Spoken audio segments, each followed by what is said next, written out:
moves us into the main part of the book. First, Job speaks. And this is how this section of the book works. First, Job is going to speak, and then they'll follow a response from a friend. Then Job will respond to that friend. Then another friend will respond to Job's response, and so on back and forth for 3 cycles. And this whole debate is focused on 3 questions. Is God truly just in character? And does God run the universe on the strict principle of justice? And if so, then how is Job's suffering to be explained? Job 14. Man who is born of a woman is few of days and full of trouble. He comes out like a flower and withers. He flees like a shadow and continues not. And do you open your eyes on such a one and bring me into judgment with you? Who can bring a clean thing out of an unclean? There is not one. Since his days are determined, and the number of his months is with you, and you have appointed his limits that he cannot pass, look away from him and leave him alone, that he may enjoy like a hired hand his day. For there is hope for a tree if it be cut down, that it will sprout again, and that its shoots will not cease. Though its root grow old in the earth and its stump die in the soil, yet at the scent of water it will bud and put out branches like a young plant. But a man dies and is laid low. Man breathes his last, and where is he? As waters fail from a lake, and a river wastes away and dries up, so a man lies down and rises not again. Till the heavens are no more, he will not awake or be roused out of his sleep.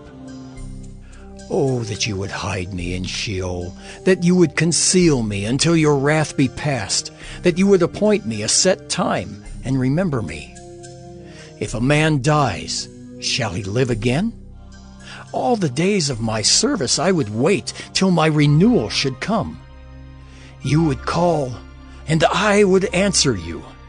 You would long for the work of your hands, for then you would number my steps. You would not keep watch over my sin.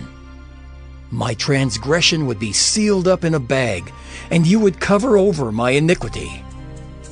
But the mountain falls and crumbles away, and the rock is removed from its place. The waters wear away the stones, the torrents wash away the soil of the earth. So you destroy the hope of man. You prevail forever against him, and he passes. You change his countenance and send him away. His sons come to honor, and he does not know it. They are brought low, and he perceives it not. He feels only the pain of his own body, and he mourns only for himself. Job 15. Then Eliphaz the Temanite answered and said, Should a wise man answer with windy knowledge, and fill his belly with the east wind? Should he argue in unprofitable talk or in words with which he can do no good? But you are doing away with the fear of God and hindering meditation before God. For your iniquity teaches your mouth, and you choose the tongue of the crafty. Your own mouth condemns you, and not I. Your own lips testify against you. Are you the first man who was born? Or were you brought forth before the hills? Have you listened in the counsel of God? And do you limit wisdom to yourself?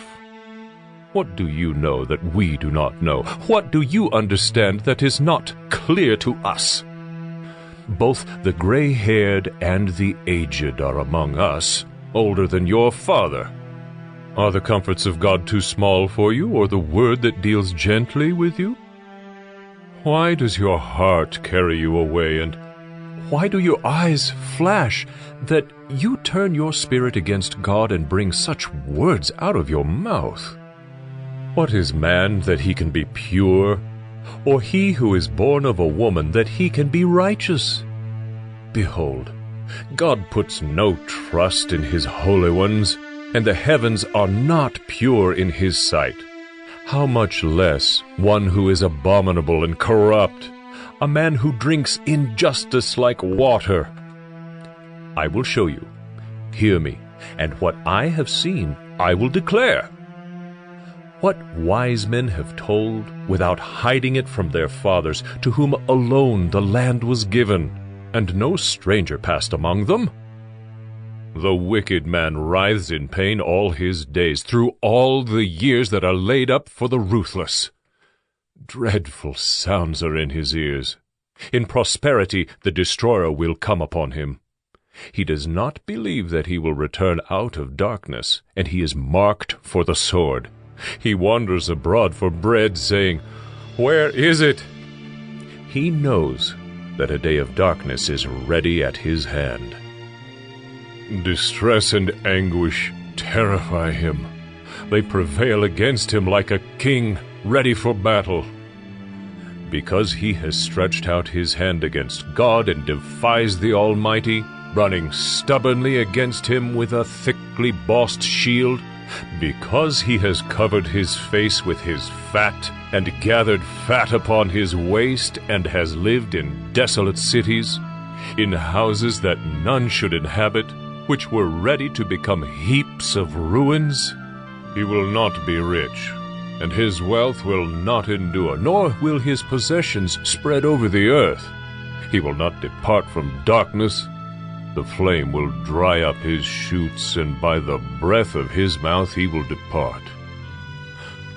Let him not trust in emptiness, deceiving himself. For emptiness will be his payment. It will be paid in full before his time, and his branch will not be green. He will shake off his unripe grape like the vine, and cast off his blossom like the olive tree. For the company of the godless is barren, and fire consumes the tents of bribery. They conceive trouble and give birth to evil, and their womb prepares deceit. Job 16. Then Job answered and said, I have heard many such things. Miserable comforters are you all.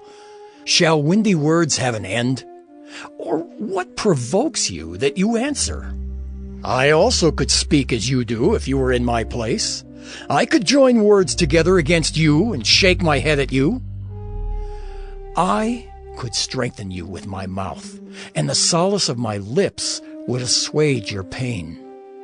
If I speak, my pain is not assuaged, and if I forbear, how much of it leaves me?